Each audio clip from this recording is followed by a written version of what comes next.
সুস্থ অথচ পাগল বোঝো? যদি না বুঝে থাকো আমাদের দুজনকে দেখে নাও। যারা দুটো মাথা একসঙ্গে হলে মানে পাগলামির চরম লেভেল ছাড়িয়ে যায়। তো আজকে আমাদের উদ্দেশ্য পাগলামি করতে যাওয়া। তার জন্য নিয়েছি এখান থেকে চিকেন পকোড়া। আর এখানে প্রচুর ফুড স্টল চারিদিকে দেখতেই পাচ্ছ। তো টুকটাক কিছু খাবার দাবার কিনে যাচ্ছিলাম নদীর ধারে, কিন্তু ওই যে বললাম দুটো মাথা একসঙ্গে থাকলে পাগলামি চরম লেভেল ছাড়ায়। আর দেখতেই পাচ্ছ যে পাগলামিটা কাকে বলে। মানে কোথায় কিছু নেই, বাচ্চাদের পার্কে ঢুকে পড়েছি, ঢুকে সেখানে যা নয় তাই করে গেছি। তারপর বহুদিন ধরে জমে থাকা গল্প, পিএনপিসি এইসব করতে করতে চলে এসেছি নদীর ধারে, খাচ্ছি চিকেন পকোড়া। আর তারপরে যত পৃথিবীর বিজনেস প্ল্যান ছিল সেগুলো একসাথে করে নিয়েছি। ফুচকা তৈরি থেকে 5 স্টার হোটেল তৈরি, সমস্ত কিন্তু প্ল্যান আমাদের এই সমস্ত কিছুর মধ্যে ইনক্লুডেড।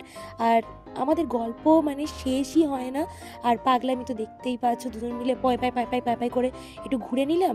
ঘুরে নিয়ে কি জানি কি মজা করলাম। তারপরে নিজেদের পাগলামির মধ্যে এই ছোট্ট বিল্লিটাকেও ইনক্লুড করে নিয়েছি, তো তাকেও একটুখানি জ্বালিয়ে নিলাম। তারপর চলে এসেছি একটু সন্ধ্যাকালীন ফুচকা খেতে। মানে ফুচকাটা আমাদের বাইরে বেরোলে একদম খেতেই হবে, কিছু খাই কিছু করি আর না করি। আর এই যে বাড়ি ফিরছিলাম তখনই হঠাৎ করে দেখা হলো আমাদের প্রিয় স্যারের সাথে। স্যার আমাদের শুধু স্যার নয়, বন্ধুই বলতে গেলে একেবারেই। আর দেখতেই পাচ্ছ স্যারের সাথে দেখা হয়েছে, আর এমনি এমনি ছেড়ে দেবো? একদম স্যারের পকেট মেরে নিয়েছি অনেক কিছু খাবার একদম গুছিয়ে। তারপর কোয়েলের কিছু গিফটিং আইটেম নেওয়ার ছিল, তাই জন্য চলে এসেছি একটা গিফট শপেই। তো এখান থেকে ও কাস্টমাইজ কিছু জিনিস অর্ডার দিল। তো ব্যাস এইভাবেই আজকে দিনটা আমাদের কাটলো। ভিডিওটা ভালো লাগলে অবশ্যই লাইক করে যেও। বাই।